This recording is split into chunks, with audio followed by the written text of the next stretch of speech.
The sky over the harbor turned green before the screaming started. I remember that most of all, the color, because nothing in nature makes that shade of green, and my body understood the wrongness of it before my mind caught up. I was 26 years old, standing on the deck of a fishing platform off the coast, checking a net line, when the light bent sideways, and a shape the size of a small mountain slid out of the clouds without a sound. My name is Daniel Ashford, and I was not a soldier that morning. I was a workman with salt on his hands and a boat that needed fixing. By the time the sun set that day, I had watched my world change forever, and I had learned that calm words can carry more threat than any weapon. The ships did not fire first. That was the strange part. They simply arrived, dozens of them, hanging silent above every major coastline on Earth, catching the light like slabs of dark glass. Radios failed. Then, all at once, they came back on, and a voice spoke in every language at the same moment, smooth and patient, the way you might speak to a child who had wandered too close to a busy road. They called themselves the Vantari Accord, a union of many worlds that had been traveling the stars long before humans learned to split an atom. They said they came in peace. They said they had watched us for generations, and that our species showed promise, but also great danger to ourselves. They said Earth would now fall under something called guided stewardship, a program meant to protect young civilizations from their own mistakes until they were ready to join the wider community as equals. I did not understand yet how much weight sat behind that word, stewardship. None of us did. We stood on our boats and our rooftops and our balconies, staring up at ships that blotted out whole sections of sky, and some of us cried, and some of us cheered, because for one single afternoon, it looked as though humanity was no longer alone, and that felt like a kind of miracle. The miracle lasted 3 days. On the third day, a fleet of smaller craft descended over the capital, landing in the central square without asking permission from anyone on the ground. Armed figures in pale armor walked out in perfect rows, moving with a stillness that felt more like a performance than a march. A crowd gathered, curious and frightened in equal measure. Among them was a young woman named Grace Whitby, an engineering student who had climbed onto a statue to get a better view, filming everything on her phone because she wanted proof for her family that she had actually seen it with her own eyes. I know her name now because I would come to owe her my life more than once. But that day, she was just a stranger in a crowd, like the rest of us, watching history walk past on 2 legs that were not quite human. A local officer, trying to keep order, stepped forward with his hand raised, asking the newcomers to remain behind a barrier for public safety. It was a small, ordinary request, the kind police officers make 100 times a day. One of the Vantari soldiers turned toward him. There was no shout, no warning, no visible weapon drawn in the way we understood weapons. There was only a flash of pale light, and the officer folded to the ground and did not rise again. The silence that followed was heavier than any explosion. Grace told me later that she stopped filming for almost a full minute, her hands shaking too badly to hold the phone steady, because some part of her brain refused to accept what her eyes had just recorded. The Vantari commander, a tall figure named Cale Vorn, who would become a face many of us learned to hate and fear in equal measure, stepped out from the ranks and addressed the crowd through a translator device fixed to his chest. His voice was gentle. That was what made it unbearable. He explained, almost with sympathy, that resistance to guided stewardship would not be tolerated, that the safety of a species sometimes required difficult lessons, and that Earth would learn to accept its new place among the stars, just as every young world before it had. He called it a lesson. A man had died in front of hundreds of people, and he called it a lesson. Within a week, the treaty was placed in front of our leaders. It was not really a negotiation. It was a demonstration, followed by a signature. Nations that had spent centuries arguing over borders and trade routes now sat together in emergency councils, because the alternative to unity was annihilation, and every leader in that room understood the ships above their heads could erase cities the way a wave erases footprints in sand. The terms were simple and merciless in their simplicity. Earth's militaries would be reduced to a fraction of their former size. All advanced weapons research would be monitored and approved by Vantari oversight officers. Space travel beyond a certain boundary was forbidden without permission. In exchange, humanity would receive access to certain technologies, certain medicines, certain comforts, delivered slowly, like treats given to a dog learning to sit. I was not in that room. I was back on my boat, listening to the announcement through a cracked radio speaker, and I remember setting down my tools and simply staring at the horizon for a long time. I was not a political man. I did not understand treaties or councils, but I understood, in my chest, in the same place where fear and anger live side by side, that something had been taken from us that could not be written back into any agreement. In the days right after the treaty was signed, our village changed in small, quiet ways that felt larger than they should have. A sign appeared at the edge of the harbor road, written first in our language and then in a strange, flowing alien script beneath it, listing the hours during which fishing vessels were permitted to leave the shore. A curfew was announced for coastal settlements, framed not as a restriction but as a safety measure, meant to protect us from what the announcement called unregulated maritime activity. Children who once played freely on the docks after dark were now called inside earlier, not by their parents' choice, but by rules none of us remembered agreeing to. I watched my neighbors adjust the way people adjust to weather they cannot control, grumbling quietly, adapting their routines, telling themselves it was temporary, that things would loosen once the Vantari finished whatever assessment they claimed to be conducting. I understood that instinct, because I felt it too in those early days. It is a strange thing how quickly a person can convince themselves that acceptance is the same as safety. In the months that followed, the Vantari were, by their own definition, kind. They built clinics that cured diseases we had fought for centuries. They repaired power grids in places that had never known reliable electricity. Children who might have died from simple infections lived because of medicine handed down from the sky. For a while, many people believed the stewardship might genuinely be a gift wrapped in an uncomfortable shell.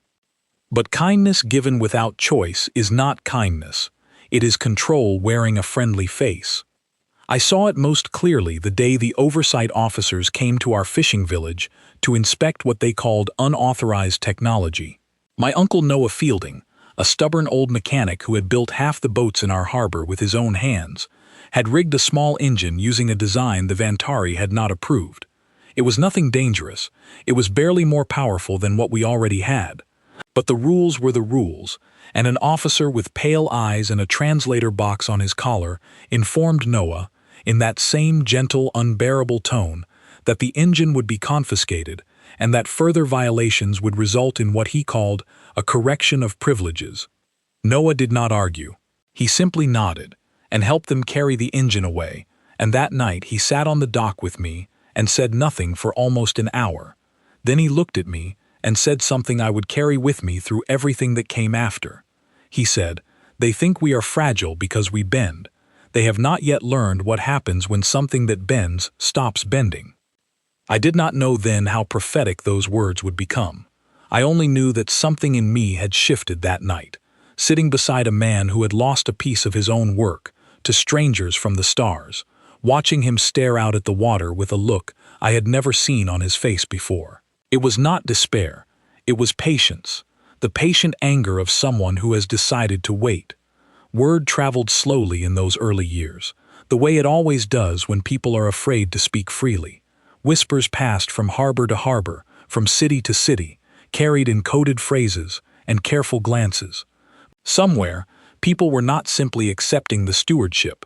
Somewhere, engineers and soldiers and ordinary citizens were beginning to ask a very dangerous question. If the Vantari believed humanity was too fragile to matter, what would happen the day they were proven wrong? I did not know yet that I would spend the next several years of my life helping to answer that question. I did not know that the calm, patient voice of Cale Vorn would echo in my memory for the rest of my life, a reminder of the exact moment humanity was underestimated. I only knew that as I sat beside my uncle on that quiet dock, watching alien ships drift like slow clouds across the night sky, something inside our species had quietly, permanently, begun to change. We had been told we were weak. We had been told we needed guidance. We had been told to be grateful. None of us said it aloud that night, not even to each other, but I think every person in that village, staring up at the stars that no longer felt like ours, was already beginning to imagine the day we would prove them wrong. Weeks later, a message arrived through the official channels the Vantari had installed in every household, a friendly reminder, worded in that same gentle tone, that citizens who cooperated fully with guided stewardship would be considered for advanced educational opportunities aboard Vantari facilities. Beneath the kindness of the offer sat something colder, an invitation dressed as a privilege, extended only to those willing to prove their loyalty beyond question. My uncle read it aloud to me on the dock one evening, then folded the paper carefully and set it beside the small fire he had built to warm his hands. He did not throw it away. He kept it, tucked inside a drawer in his workshop, the way a person keeps a reminder of exactly what they are choosing to refuse. I did not understand the weight of that choice yet, not fully. I only understood that something had begun that night which none of us, not even the calm, patient voice of Cale Vorn himself, would be able to fully predict or control. 5 years passed under the weight of guided stewardship, and in that time I learned that a cage does not need bars if the people inside it are convinced the walls exist for their own good. I was no longer a fisherman by then. Like many young men and women across the world, I had been drafted into what the Vantari called the Auxiliary Corps, a small, permitted force allowed to exist only for what they described as internal order and disaster response. We wore uniforms designed by alien engineers, carried weapons with power limits built directly into their circuitry, and reported, in the end, to officers who answered to Cale Vorn himself. I told myself I had joined to protect people. In truth, I had joined because refusing service carried consequences that reached beyond just the person who refused. Families lost ration privileges. Villages lost medical access. The Vantari had learned quickly that the most effective chains were the ones people fastened around themselves and their loved ones. Training under the Auxiliary Corps was its own quiet lesson in humiliation dressed as opportunity. Our instructors were human, chosen carefully by Vantari oversight for their willingness to enforce rules they had not written themselves, and I came to understand that this, too, was deliberate. It is far easier to accept control when the hand holding the leash looks and sounds like your own. We drilled with weapons that could not exceed a certain output, monitored constantly by small devices fixed to our uniforms that reported our locations and vital signs back to systems we never saw and never controlled. We were told this was for our own protection in case of injury during training. None of us believed that fully, though few of us said so aloud. I remember a fellow recruit, a quiet young man from a mountain town far from my own coastline, who asked an instructor during a briefing why our permitted weapons carried such strict limitations when the disaster response missions we trained for sometimes involved dangerous wildlife or unstable terrain. The instructor's answer was careful and rehearsed, something about calibrated force preventing unnecessary escalation. I watched the recruit's face as he listened, and I recognized in his expression the same quiet doubt I carried myself, the growing understanding that we were not truly being trained to protect anyone at all. We were being trained to remain harmless. It was during this time that I properly met Grace Whitby again, the same young woman who had once filmed a killing in the Capitol Square with shaking hands. She had grown into someone entirely different from that frightened student. She worked now in a permitted engineering division, officially designing irrigation systems and power relays for approved civilian use. Unofficially, she spent her nights in a hidden workshop beneath an old textile factory, teaching herself the architecture of Vantari technology by studying scraps and fragments that were never meant to leave their proper channels. I found out about the workshop by accident, when a supply truck I was escorting broke down outside the factory and I went looking for a mechanic. Grace answered the door with grease on her hands and suspicion in her eyes, and it took nearly an hour of careful conversation before she trusted me enough to let me see what lay beyond the back room. There, in the dim light of salvaged lanterns, I met a small group of people who would become the closest thing I had to family for years afterward. There was Oliver Bennett, a former systems engineer who had lost his position when the Vantari restructured the power grid and replaced human oversight with their own monitoring devices. There was Captain Ellen Marsh, one of the few military officers who had refused to fully stand down her old unit, choosing instead to quietly vanish from official records rather than serve under alien command. And there was Grace, sharp-eyed and endlessly patient, piecing together forbidden knowledge, one stolen fragment at a time. They were not building weapons, not at first. They were simply trying to understand. Grace believed, with a conviction that never seemed to waver even in our darkest months, that the Vantari's greatest weakness was their own certainty. They had conquered dozens of worlds before ours, and every conquest had followed the same pattern: technological superiority followed by administrative control, followed by slow cultural absorption. They expected humanity to follow that same pattern. They had built their entire strategy on the assumption that we would behave exactly like every species before us. Grace believed we would not. I began spending my off hours at the factory, first out of curiosity, then out of something closer to purpose. Oliver taught me how to read the basic language of alien circuitry, patterns of light and sequence that controlled everything from door locks to communication relays. Ellen taught me things my auxiliary training deliberately avoided: real tactics, real discipline, the kind of thinking that treats every disadvantage as a puzzle rather than a wall.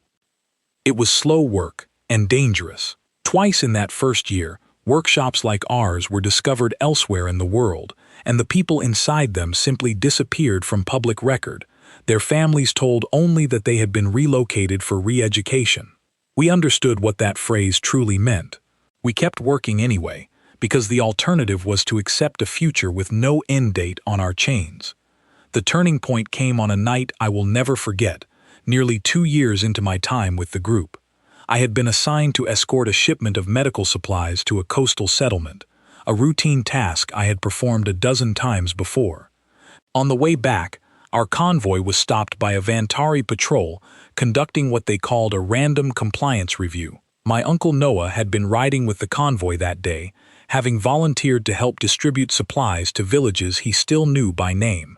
When the patrol searched the vehicles, they found nothing illegal, no forbidden technology, no hidden weapons. But one of the officers recognized Noah's name from an old file, the same file that recorded his confiscated engine years before. He was flagged as a person of continued interest, a phrase that meant nothing good.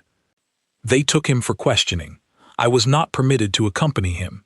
I stood at the edge of that checkpoint, watching the transport carry my uncle away into the gathering dusk, and I felt something inside me go very quiet and very cold. He did not come back the next day, or the day after that. When I finally received word, 3 weeks later, it came in the form of a short clinical notice stating that Noah Fielding had been relocated to a permanent re-education facility due to persistent non-compliance, and that further inquiries would not be answered. I never saw him again. I will not pretend that grief made me brave.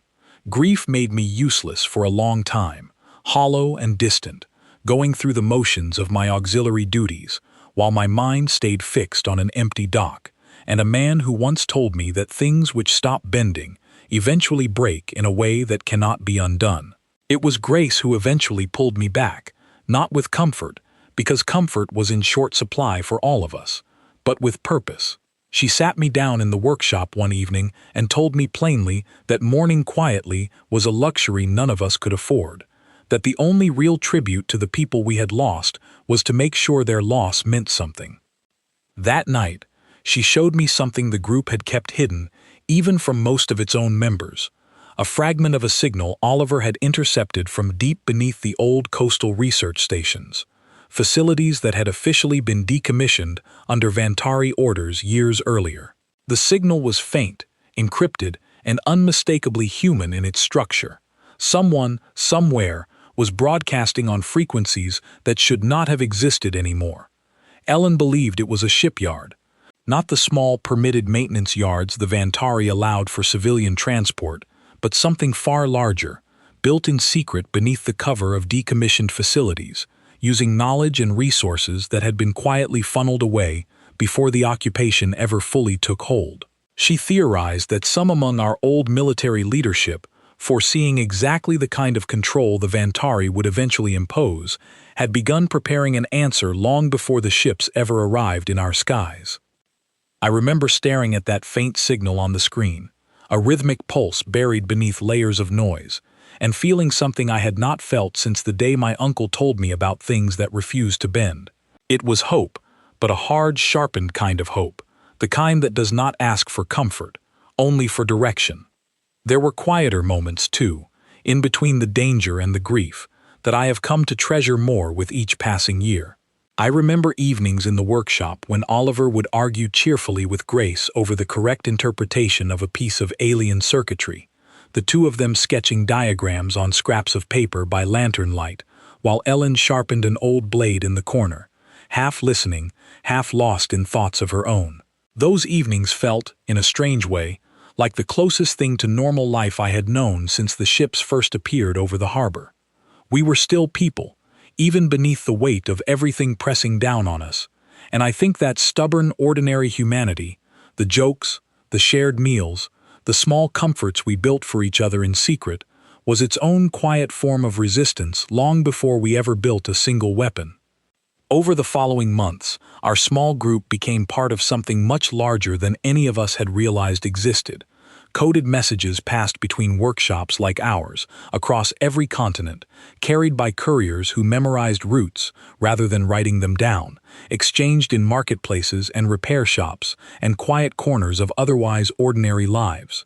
A network had been growing in the shadows of the occupation for years, patient and careful, waiting for the right moment, gathering strength the way a held breath gathers pressure before release. We learned that the Vantari, for all their advanced technology, had one significant blind spot.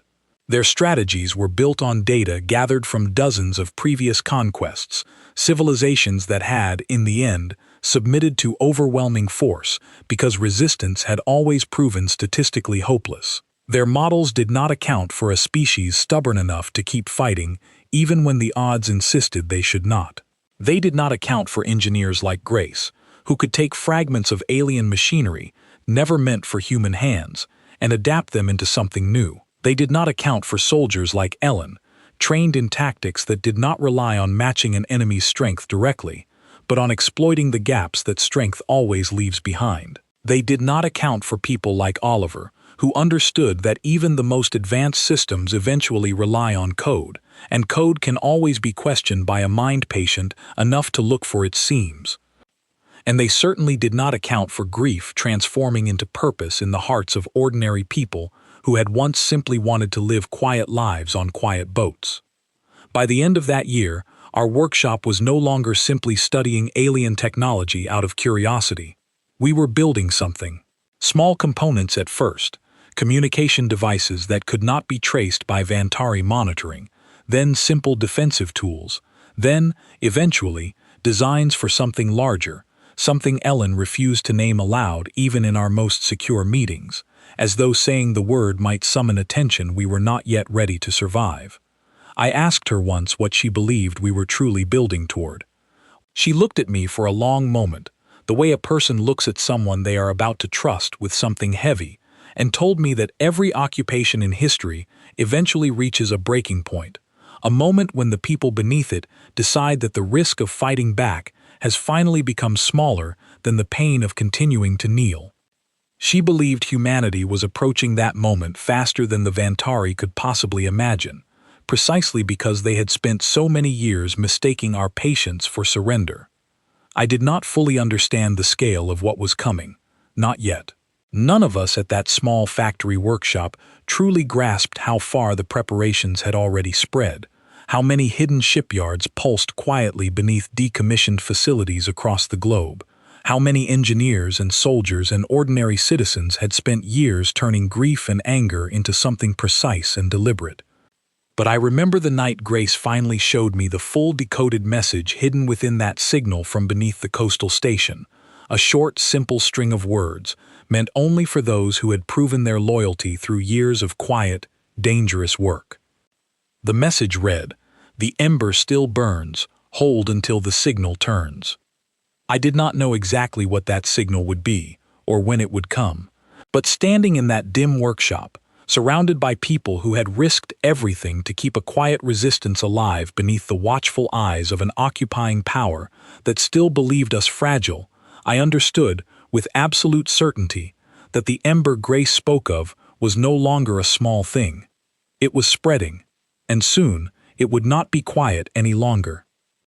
I walked home that night along the same harbor road where Vantari signs still listed permitted hours for fishing vessels, past the dock where my uncle had once told me about things that refused to bend, and for the first time in years, I let myself imagine what it might feel like to see those signs taken down for good. I did not know how many more months or years would pass before that message finally called us forward. I only knew that whatever came next, I no longer intended to face it as someone waiting quietly for permission to live freely on his own world. The signal turned on a morning that began exactly like every other morning under the occupation. Gray skies over the harbor, a patrol drone humming lazily overhead, the same quiet routine that had worn itself into our lives like a groove in old wood.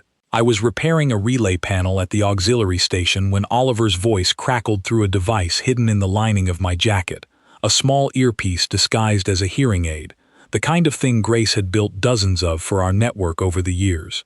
He said only one word: Ember.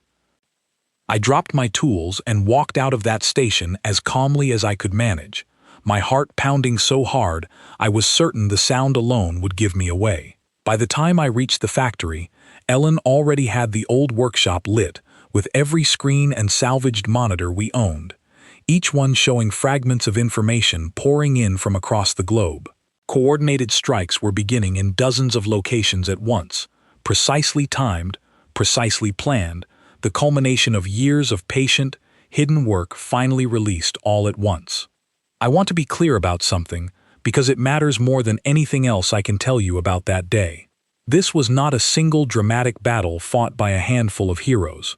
It was thousands of small, coordinated actions happening everywhere at once, engineers disabling monitoring systems from the inside, workers in permitted factories quietly sabotaging supply lines they had spent years pretending to maintain faithfully, soldiers like Ellen leading small units that had trained in secret for exactly this moment. It was the ember Grace had spoken of, finally allowed to become a fire. Our own task was smaller than I expected, though it did not feel small at the time. A Vantari communication relay sat atop the old harbor lighthouse, a structure the occupation had repurposed years earlier to monitor our coastline. If it remained active, it would allow Vantari Command to coordinate a response to the wider uprising far faster than we could afford. Ellen's plan was simple in concept and terrifying in execution. Get inside, disable the relay, and hold the position long enough for the signal blackout to matter. I had trained for 2 years for a moment like this, and none of that training stopped my hands from shaking as we approached the lighthouse under the cover of the dockside fog. Oliver stayed behind with our communication equipment, feeding us information gathered from the wider network as it streamed in. Grace moved beside me with a calm focus I had never seen in her before, carrying a device she had built herself, something capable of overwhelming the relay's defenses just long enough for us to gain access. The guards stationed at the lighthouse were few, the Vantari having long grown comfortable in the belief that a pacified population posed no serious threat. That comfort became their first true weakness. Ellen's unit moved with a discipline built from years of secret drills, taking the position with speed and precision, using close-quarters tactics that the Vantari, so reliant on their advanced weapons and orbital dominance, had never trained seriously to counter. Inside the lighthouse, Grace worked with a focus that reminded me why I had trusted her with my life for 2 years without ever fully realizing it. Her device hummed against the relay's core systems, translating years of stolen knowledge into a single decisive action. I stood guard beside her, watching the door, my borrowed weapon steady in my hands despite everything inside me screaming that this could not possibly be real. It took less than 10 minutes. The relay's lights dimmed, then died entirely, and somewhere far above us, a piece of the Vantari's control over our coastline simply ceased to exist. We held that position for nearly 6 hours, waiting for reinforcement or retreat orders, listening to fragments of reports coming through Oliver's feed. Similar actions were succeeding across the globe. Monitoring stations went dark one by one. Supply convoys, quietly sabotaged over months of patient preparation, failed to reach their destinations.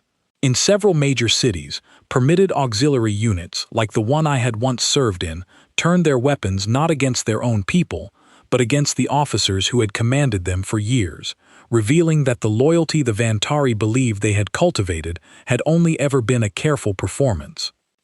I remember the moment word reached us that a full Vantari security garrison stationed at the old capital had been overrun, not through superior firepower, which we still lacked, but through knowledge of their own systems turned against them, doors that would not open for their own soldiers, defense grids repurposed to protect the very people they had been built to control.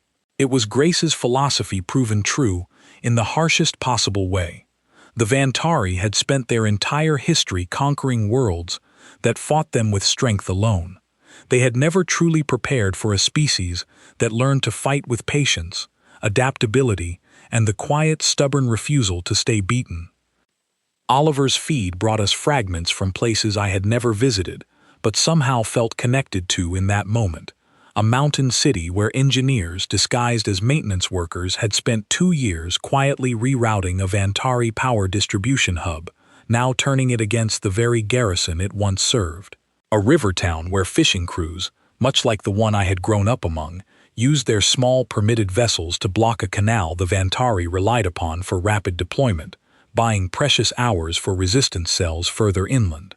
A desert settlement where an elderly woman who had lost her entire family to a re-education facility years earlier calmly walked into a monitoring station carrying nothing but a data drive built by hands she trusted completely, and disabled an entire regional surveillance network from the inside before anyone realized what she had done. These were not soldiers in the way the Vantari understood soldiers. They were teachers, and mechanics, and grandmothers, and fishermen, ordinary people who had spent years quietly refusing to accept that fragility was the whole of their nature. That, I think, was the truest weapon we carried into that first day of open resistance, not any single device or strategy, but the sheer, overwhelming number of ordinary lives that had decided, independently and together, that the time for quiet endurance had finally ended. Not every action that day succeeded. I will not pretend our victory came without cost. Word reached us by evening that a workshop much like our own, in a city far to the east, had been discovered only hours before their planned strike, and everyone inside had been lost. Ellen received that news standing beside me on the lighthouse platform, and I watched her face harden into something I had never seen before. Grief folded so tightly into resolve that the two became indistinguishable. She did not let that grief slow her. None of us could afford to, not that day. By nightfall, the wider picture began to emerge from the chaos of fragmented reports. The uprising had not defeated the Vantari, not by any means. Their fleet still hung in our skies, their orbital power still capable of devastating force. But something fundamental had shifted, something that could not be undone by any show of strength. For the first time since the ships first arrived years earlier, the Vantari had been forced to react to us, rather than the other way around. Cale Vorn himself addressed what remained of the planet's communication networks that night, his voice no longer carrying the same gentle, patient tone I remembered from the day he had called a man's loss of life a lesson. There was tension in his words now, carefully controlled but unmistakable, as he condemned what he called an act of catastrophic self-endangerment, warning that further resistance would be met with consequences far beyond anything humanity had yet experienced. I listened to that broadcast, standing on the lighthouse platform beside Grace and Ellen, watching the last light fade from a sky that no longer felt quite so foreign, quite so owned by someone else. Grace turned to me after the broadcast ended and said something I have never forgotten. She said, "He is frightened. Do you hear it?" They built their entire strategy on the belief that we would stay fragile forever, and today we proved them wrong for the very first time. They do not know yet how wrong they truly are. I did not sleep that night. Not really. None of us did. We stayed on that lighthouse platform long after the fog had cleared, watching the stars for any sign of the response we all knew must eventually come. Somewhere far above us, in ships larger and more advanced than anything humanity had ever built, an enemy who had mistaken our patience for weakness was undoubtedly recalculating everything they thought they understood about the small, stubborn species they had once dismissed as a footnote in their long history of conquest. We had reclaimed a lighthouse. It was a small thing, in the grand scale of an entire world beneath occupation, but small things, held together by thousands of other small things happening at the very same moment across every continent, had become something the Vantari had never once accounted for in all their years of careful, confident planning. We had become something they did not have a strategy for, and somewhere deep in my chest, beneath the exhaustion and the grief and the fear of everything still to come, I felt the same quiet, patient certainty my Uncle Noah had once described to me on a dark dock, years before I ever understood what it truly meant. Something that had bent for far too long had finally stopped bending, and nothing the Vantari did next would ever put it back exactly the way it had been before. Ellen joined us near dawn, her uniform torn along one shoulder, a shallow wound she refused to let slow her down. She looked out at the dark water beyond the lighthouse for a long moment before speaking, and when she finally did, her voice carried none of the exhaustion I expected after a night like the one we had all just survived. She said that the Vantari had built an empire on the assumption that every world eventually calculates its own defeat and accepts it quietly. She said that today, for the first time in their long history among the stars, they had met a species willing to keep fighting even after that calculation clearly favored surrender. I did not sleep when I finally returned to the workshop that morning.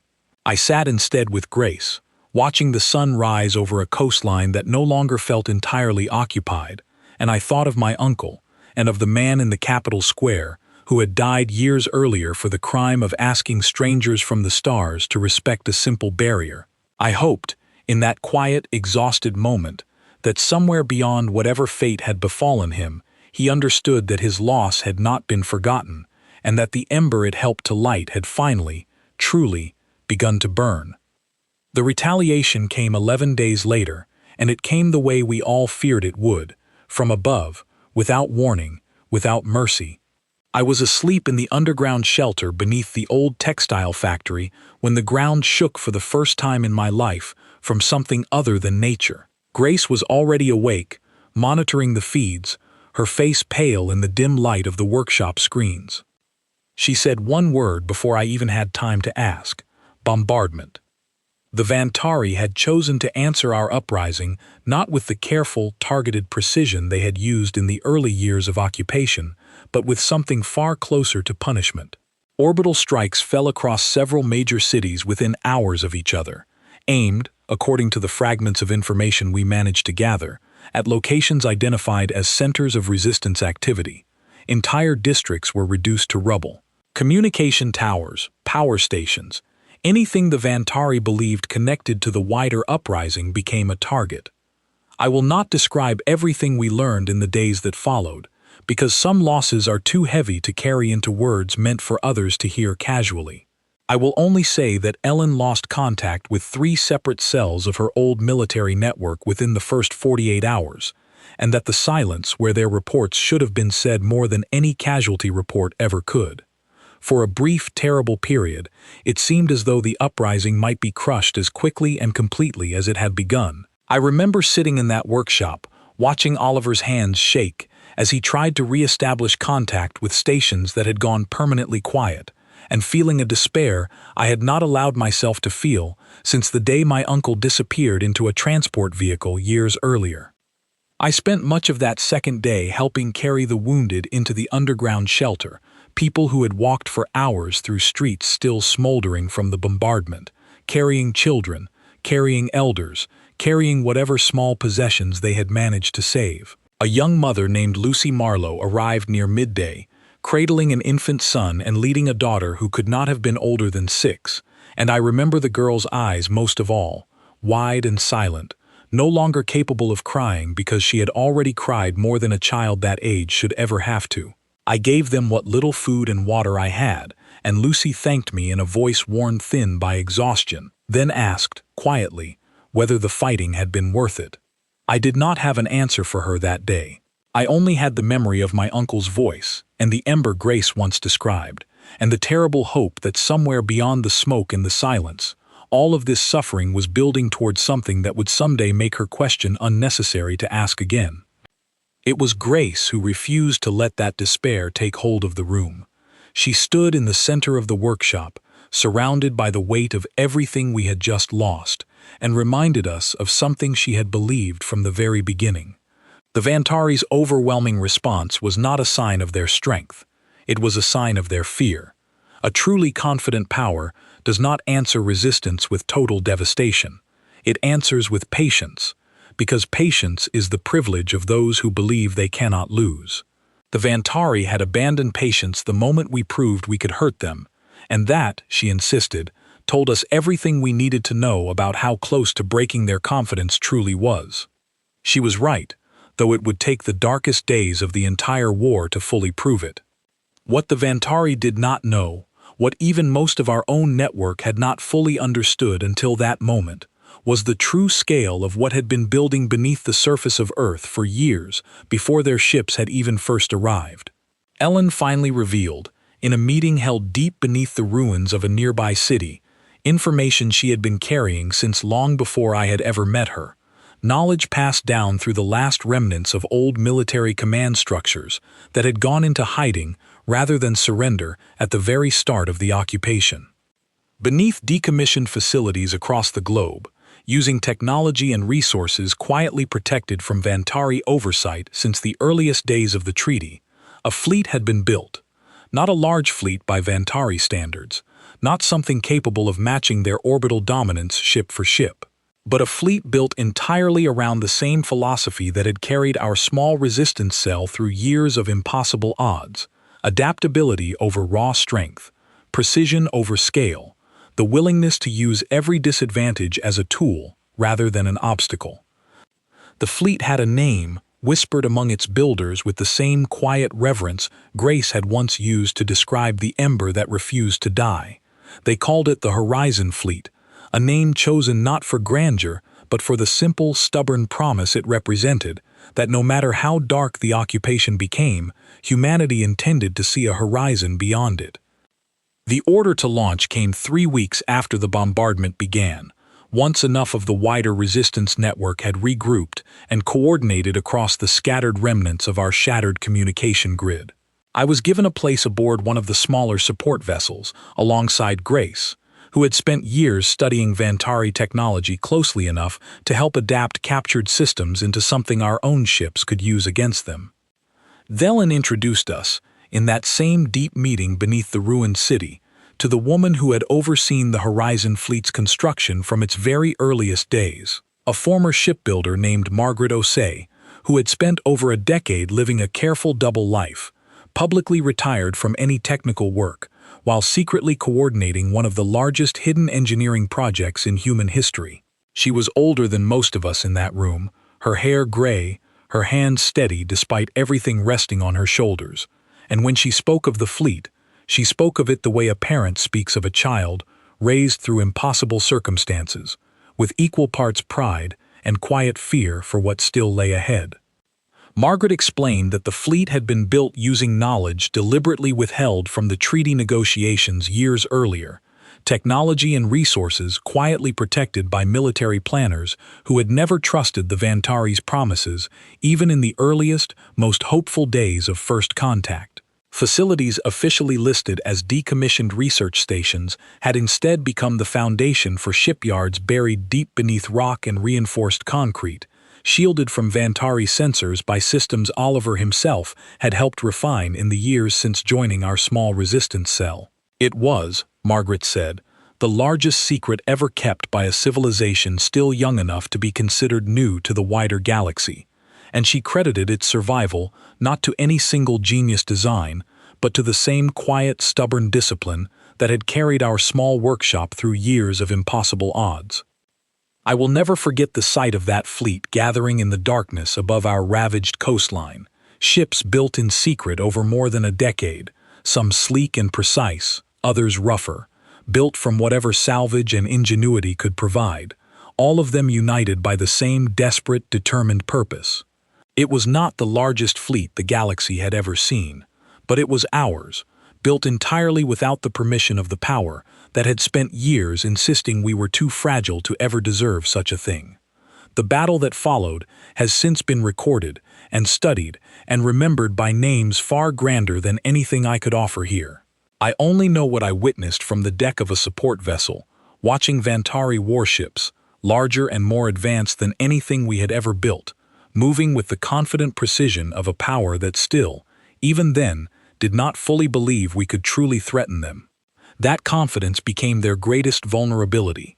The Horizon Fleet did not attempt to meet the Vantari Armada in a straightforward, direct confrontation, a battle we could never have won through strength alone. Instead, our ships scattered and struck at weaknesses Grace and engineers like her had spent years mapping from stolen fragments of Vantari technology, disabling shield generators through frequencies their own systems had never been designed to guard against, targeting communication relays to fracture their coordinated response, using the same principle that had guided every action of our resistance from the very beginning. Never meet strength directly.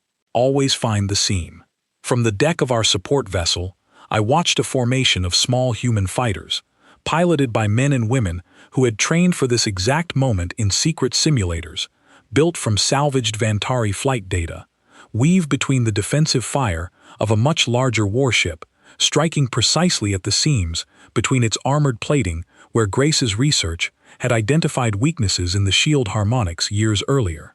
The warship's return fire, powerful enough to have leveled a city block with a single blast, struggled to track targets that refused to fly in the slow, predictable patterns Vantari combat doctrine had always assumed an inferior enemy would use. It was, I realized in that moment, the same lesson Ellen had taught me back in that hidden workshop years before, that the deadliest force is not always the largest, but the one an enemy has never learned to properly anticipate. I watched Vantari command ships, vessels that had once hung silent and untouchable above our cities, forced into chaotic, uncoordinated retreat, as smaller, faster human vessels exploited weaknesses their doctrine had never prepared them to face. It was not an easy victory. We lost ships. We lost people I had come to care for deeply over years of shared struggle. But for every loss, the Vantari Armada found itself forced further and further from the confident certainty that had defined their entire approach to our small, supposedly fragile world. The turning point of that battle came when Kale Vorn's own flagship, the vessel that had overseen the occupation since its very first day, found itself isolated from the rest of the retreating fleet, its shields failing under the combined, coordinated assault of ships whose very existence he had never believed possible. I do not know exactly what passed through his mind in those final moments of the battle, watching a species he had dismissed as fragile prove capable of forcing his own flagship into retreat. I only know that when the Horizon Fleet allowed his vessel to withdraw, rather than destroying it entirely, it was not out of mercy alone. It was a message, deliberate and unmistakable. Grace explained it to me afterward, standing on the deck of our battered support vessel, watching the remnants of the Vantari Armada retreat toward the edge of our solar system. She said that total destruction would have proven nothing beyond our capacity for violence, something the Vantari already believed every young species eventually demonstrated. What we needed to prove instead was something far more dangerous to everything their entire strategy of conquest had ever been built upon. We needed to prove that we could beat them and still choose to let them leave, because a species capable of both strength and restraint was no longer a problem the Vantari could solve through force alone. It was a problem their entire history of conquest had never once prepared them to face. In the hours after the battle ended, I walked among the wreckage on the deck of our support vessel, helping tend to the wounded and gathering what remained of ships that had not survived the fighting. Margaret Osei moved through the same wreckage with a quiet, careful grief, pausing beside the recovered emblem of a vessel called the Meridian, one of the earliest Horizon Fleet ships she had personally overseen during its long, secret construction. She told me its crew had held a defensive line for nearly 20 minutes against 3 separate Vantari cruisers, buying enough time for 2 other vessels to complete the maneuver that eventually broke the flagship's shields. She said their names quietly, one by one, the way a person recites something sacred, and I understood that this too was part of what our victory had cost, a debt no treaty could ever fully repay. Word of the battle spread faster than any of us expected, carried not only through our own recovering communication networks but through channels belonging to other worlds entirely, distant systems that had long lived within the reach of the Vantari Accord's influence. I learned only weeks later that fragments of footage from the battle, captured by observation satellites belonging to a neutral trade coalition, had already begun circulating among species who had never once considered the idea that the Vantari's dominance could be seriously challenged. Grace believed, and I came to agree with her completely, that this quiet spread of knowledge mattered nearly as much as the battle itself, because a single act of defiance witnessed by enough distant eyes has a way of becoming permission for others to imagine defiance of their own. 6 months after the battle above our coastline, I stood in a room I never once imagined I would enter, a chamber aboard a neutral station positioned at the edge of our solar system, built specifically to host what the wider galactic community now called the Earth Accord negotiations.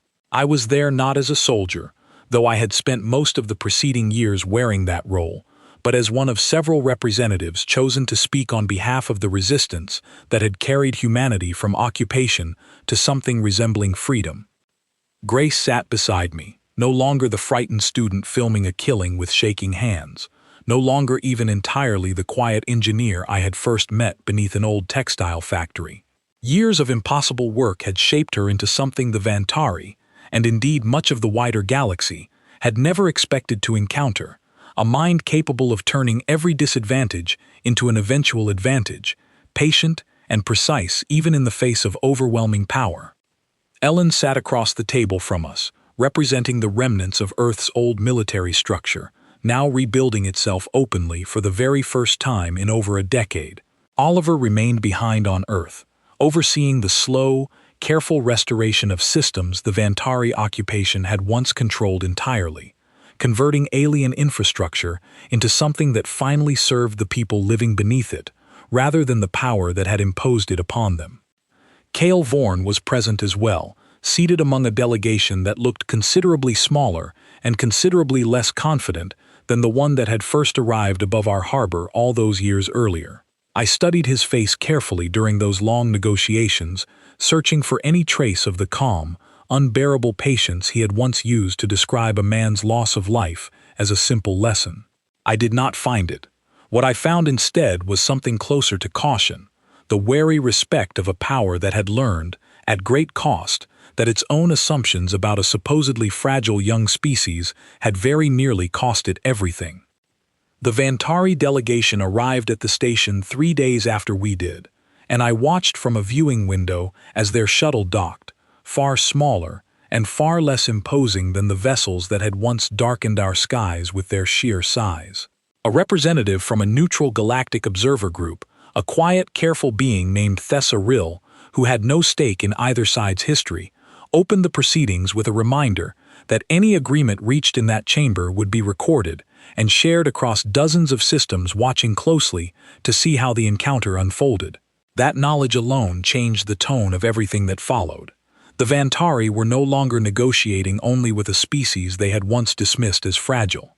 They were negotiating under the watchful attention of a galaxy that had begun, for the first time in generations, to question whether their long history of quiet conquest deserved the trust it had always been given. The negotiations were not simple, and they were not swift. Old wounds do not close merely because a battle has been won. Every representative in that room carried the weight of someone they had lost, a friend, a family member, a colleague, who had given everything for a horizon they would never personally see. I thought often during those long sessions of my Uncle Noah, taken from a checkpoint years earlier for the crime of building an engine slightly too capable for Vantari comfort. I thought of the workshop cells lost in the earliest hours of the uprising, and the crews of Horizon fleet ships that never returned from the battle above our coastline.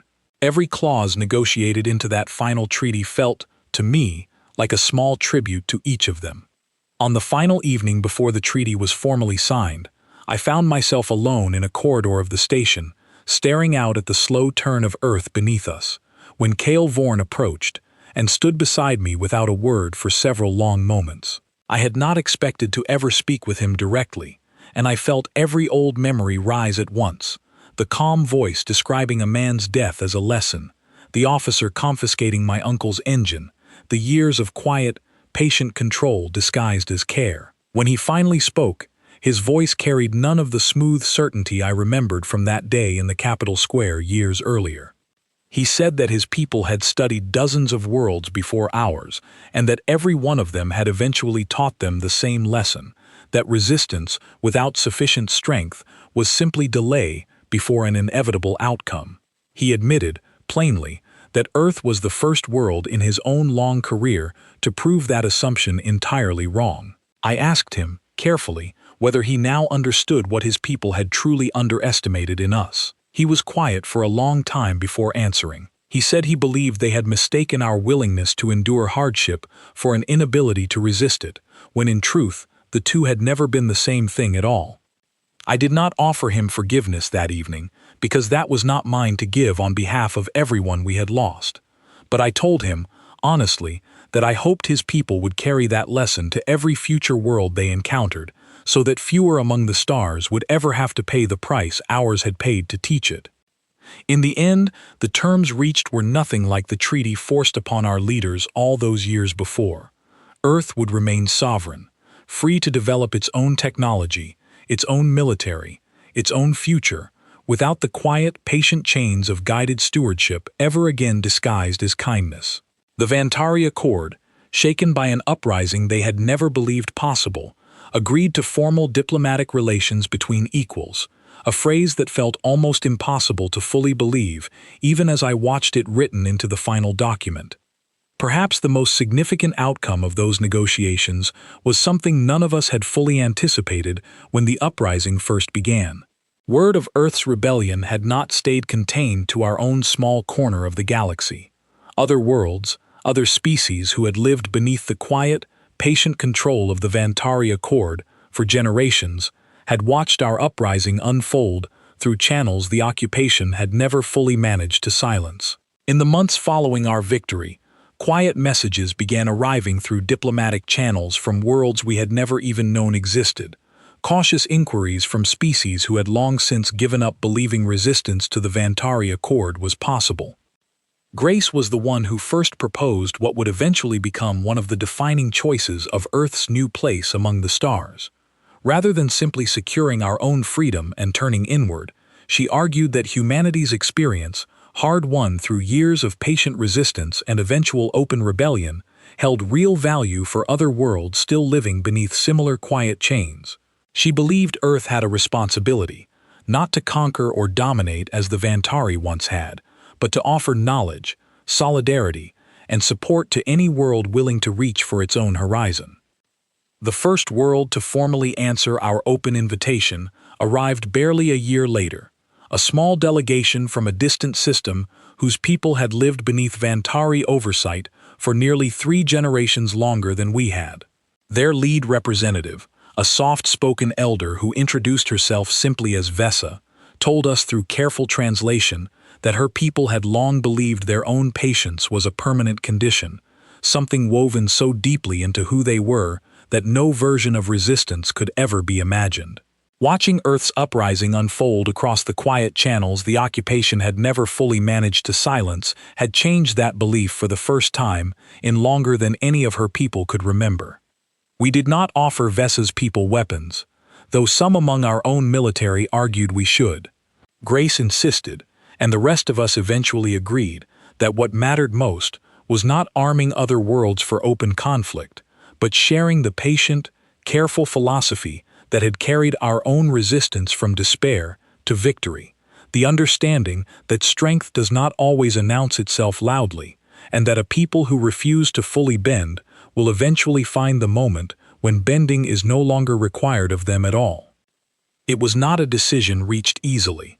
Many among our own recovering population argued that Earth had given enough, sacrificed enough, and deserved nothing more than the chance to finally rest.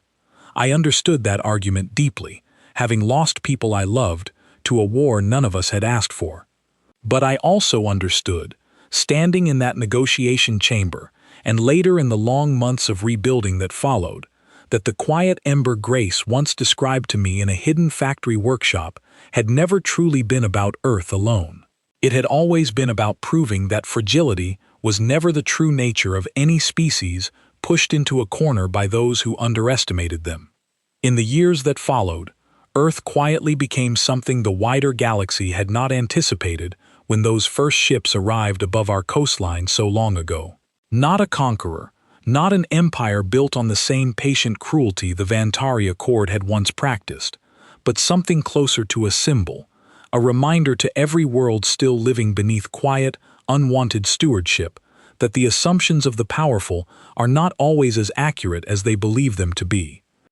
I returned, eventually, to the same harbor where everything had first begun, older now, carrying more losses than I ever expected a single lifetime to hold. The lighthouse still stood where Grace and Ellen and I had once fought to reclaim it during those first chaotic hours of the uprising, though it had long since been converted into something far more peaceful, a small memorial honoring the countless people across the world who had given everything for a future they would never personally witness. I stood on that same dock where my Uncle Noah had once told me that things which stop bending eventually break in ways that cannot be undone, and I thought of how completely his words had come true, though not quite in the way either of us could have imagined that quiet night so many years before. Humanity had not broken beneath the weight of an occupation built on the assumption of our fragility. We had bent, patiently, painfully, for far longer than anyone should reasonably have been expected to endure, and when we finally stopped bending, we had not shattered. We had risen. Grace joined me on that dock some time later, no longer burdened by the constant weight of hidden resistance work, though the sharp, patient intelligence that had carried us through the darkest years of our struggle never fully left her eyes. She looked out at the same horizon Noah had once stared toward on a night that felt impossibly distant now, and she said something I have carried with me ever since, something I believe captures everything our long, painful journey had ultimately proven true. She said that every power in the galaxy who ever looked down on a smaller, quieter world and assumed weakness from silence had made the same mistake the Vantari once made with us. Silence is not surrender. Patience is not fragility. And a species willing to endure, adapt, and wait for the right moment to finally stand will always be far more dangerous than any power arrogant enough to underestimate them. I think of Cale Vorn sometimes, and the calm, unbearable voice he once used to describe a stranger's death as a simple lesson in a public square so many years ago. I wonder if he ever truly understood, even after everything that followed, the full weight of the lesson his own people had ultimately been forced to learn instead. They mistook our patience for weakness. They mistook our silence for submission. They mistook, above everything else, our humanity itself for fragility. And when we finally struck back, we did not do it with cruelty or conquest or the same quiet arrogance that had once been used against us. We did it with the very things they had always underestimated in us from the very beginning: adaptability, unity forged from shared struggle, and a patient, unbreakable refusal to remain anything less than free. Grace remained on that dock long after the sun had fully set, and for a while neither of us spoke, content simply to listen to the same quiet sound of water against the harbor wall that had accompanied nearly every important moment of our lives since the day the ships first arrived. I thought of Lucy Marlowe, the young mother who had once asked me, in the exhausted aftermath of the bombardment, whether any of it had truly been worth the cost. I had since learned that her daughter, the silent, wide-eyed girl who had stopped crying because there was nothing left to cry with, had grown into one of the youngest engineers working alongside Oliver on Earth's newly independent power systems, choosing a life spent building rather than merely surviving. I hoped, standing on that dock, that somewhere Lucy had found her own answer to the question she once asked me, and that it had finally become one worth hearing. Ellen visited less often in those later years, her time increasingly spent training a new generation of officers who would never know occupation firsthand, young men and women who studied the Horizon Fleet's history not as memory but as inheritance, a foundation to build upon rather than a wound to carry. She told me once that this, more than any treaty or victory, was the truest measure of what we had accomplished, a generation growing up beneath skies that belonged to them without question. As for Oliver, he spent his remaining years exactly where I always imagined he belonged, buried in the quiet, satisfying work of turning captured alien systems into infrastructure that finally served the people who lived beneath it. I visited his workshop often, and it never failed to remind me of that first hidden room beneath the old textile factory, lanterns and salvaged screens, and the patient, stubborn belief that understanding could eventually become power. I am an old man now, telling this story to whoever cares enough to listen, and I have come to understand that history rarely remembers the quiet years of patience that make eventual victory possible. It remembers the battles, the treaties, the names of those who stood in the final negotiation chamber. But I remember the dock, and the engine my uncle lost, and the calm, unbearable voice that once called a stranger's death a simple lesson. I remember the years of bending, and the single, decisive moment we finally stopped. If there is one truth I hope carries forward, long after I am gone, it is this: no power, however vast, however ancient, however certain of its own strength, should ever mistake the patience of another people for the absence of their will. We endured, because enduring was, for a long time, the only choice given to us. But we rose because rising had been our true nature all along, waiting quietly beneath the surface for the moment the galaxy finally allowed us to prove it. Earth is no longer a footnote in someone else's history of quiet conquest. We are, at last, the authors of our own.